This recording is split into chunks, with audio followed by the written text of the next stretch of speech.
Ceap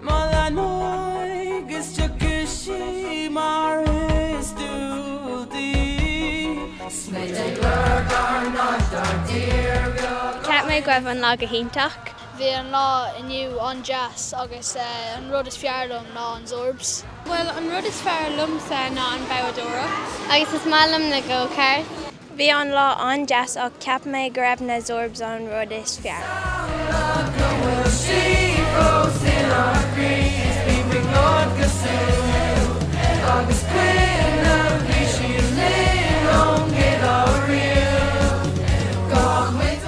Seo ar géad uair ag freastal ar Carnabhal na Gaelscoileanna agus táid thósásta leis an lá.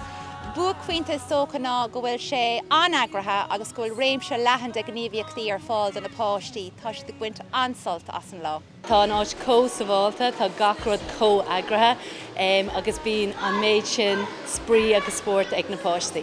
Bhí an aimse th cían, bhí chuilechana réiteach go maiile na chéile agus bhí na himimeachtaí ar fad. Bhí an sprí acu leis na himimeachtaí ar fad.